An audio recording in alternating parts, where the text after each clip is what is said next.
eu sou Jaqueline Martins, estudante de Psicopedagogia da Uninter. Hoje eu vim apresentar para vocês o meu estágio supervisionado de ensino médio. O meu RU é 262-1124. No nosso primeiro encontro hoje, a gente vai ter o assunto sobre funções cognitivas. Vamos abordar neurociências, ensino e aprendizagem. Sobre neurociências, é o estudo do cérebro e do sistema nervoso. Hoje tem se mostrado uma ciência interdisciplinar, englobando a pedagogia, a química, a física, a psicologia, a biologia, a matemática e muitos outros. Porém, ao longo do tempo, a neurociência liga com mecanismos biológicos. As estruturas do cérebro, as doenças, a cognição, o sistema nervoso, as emoções, a linguagem, trazem novos horizontes ao nosso universo do aprender.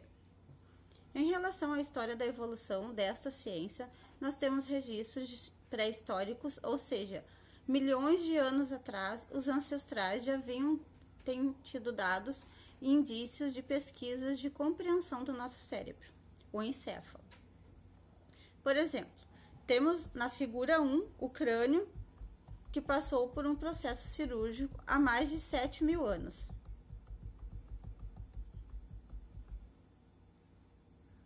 No Egito Antigo, registrou 5.000 anos antes, mostraram que os médicos daquela época já trabalhavam com esses sintomas de danos cerebrais.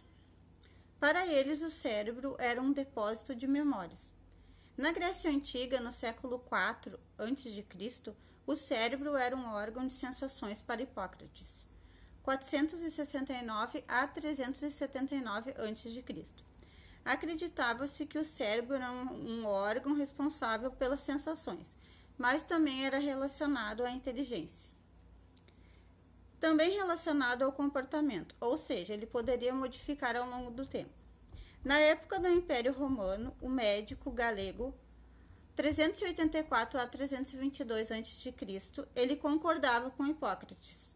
Acostumado a atender os gladiadores com lesões cerebrais e lesões na medula espinhal, evidenciou a existência de duas partes no cérebro: o cérebro anterior, responsável pelo comando das sensações e percepções, e o cérebro posterior, que era responsável pelo controle motor. Para Galego, o cérebro prevaleceu por volta de 1.500 anos, depois surgiram novas descobertas. Atualmente, a neurociência possui grandes desafios e grandes expressões físicas e comportamentais, que foram modificando através dos tempos. Hoje divide-se em campos específicos, como a neurociências moleculares, neurociências celulares, neurociências de sistema, neurociências comportamentais e neurociências cognitivas. Para esse curso, nós iremos usar a neurociências cognitivas, que ele é responsável pelos comportamentos para atender os sistemas neurais que movem-se para produzir os nossos comportamentos. A neurociência cognitiva busca estudar os mecanismos neurais mentais superiores, ou seja, a consciência, a linguagem, a imaginação e outras.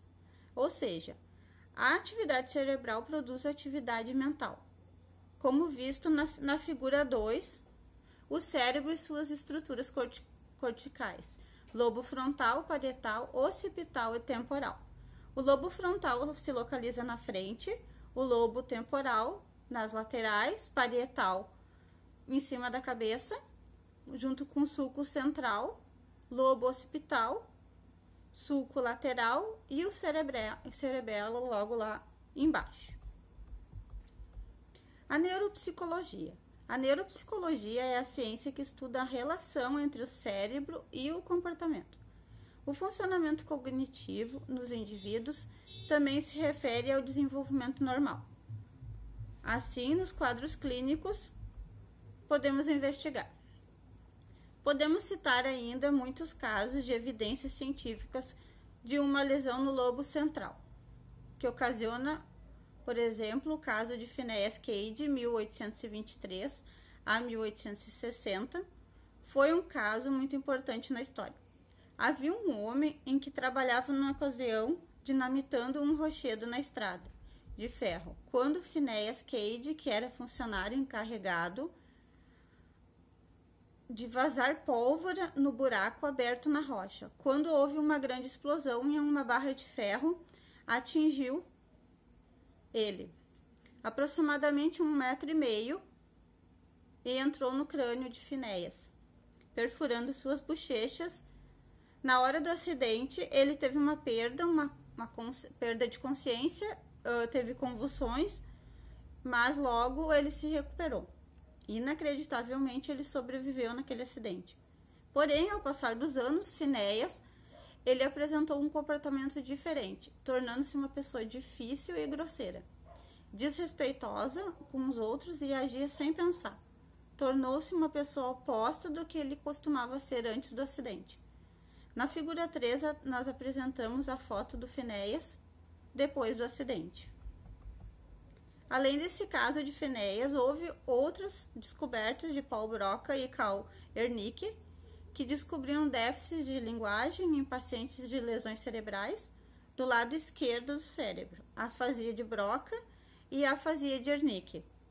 Na ocasião, é déficit na articulação na fala e déficit na compreensão da linguagem.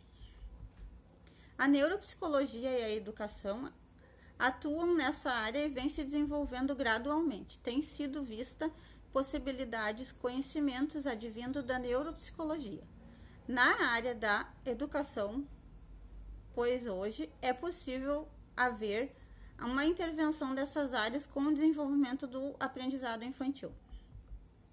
O desenvolvimento do aprendizado infantil.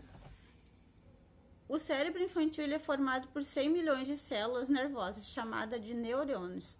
Os neurônios são interligados por milhares de conexões chamadas axônios e dendritos, como é visto na figura 4, logo abaixo.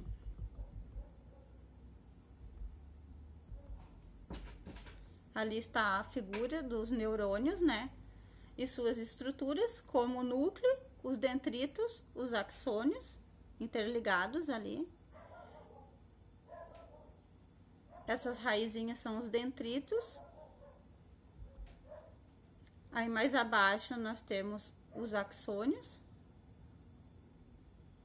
A bainha de mielina, que é amarela. E o tracinho mais abaixo, que é o encaixe entre as duas, que é as sinapses. Nessas conexões, os neurônios são responsáveis pela grande rede de informações de todo o sistema nervoso central.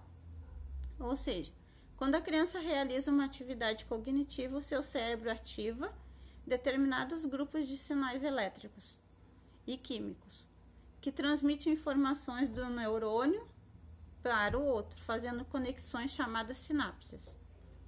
Cada vez que os neurônios realizam essa tarefa juntamente com a capacidade, aumenta, formando o chamado de rede neural.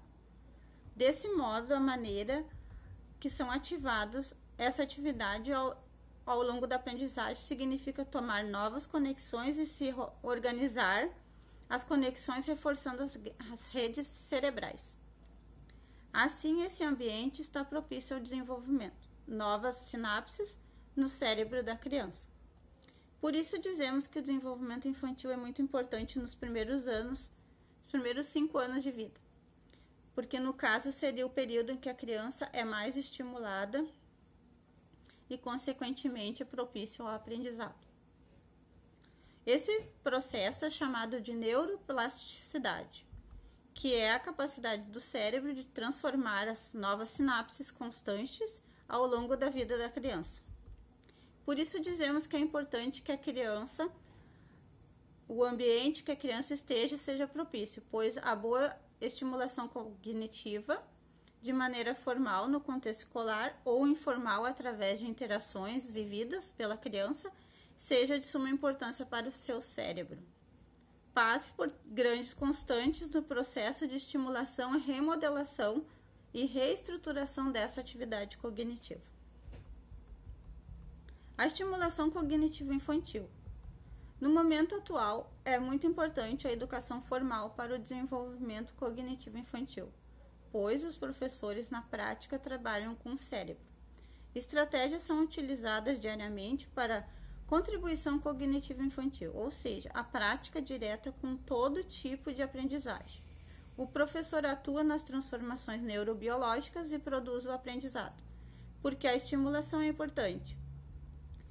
Porque é importante para o desenvolvimento neurobiológico e cognitivo. Essas competências são importantes porque são fundamentais para a aquisição da linguagem, a leitura e a escrita, a matemática nas operações simples, complexas e de raciocínio lógico.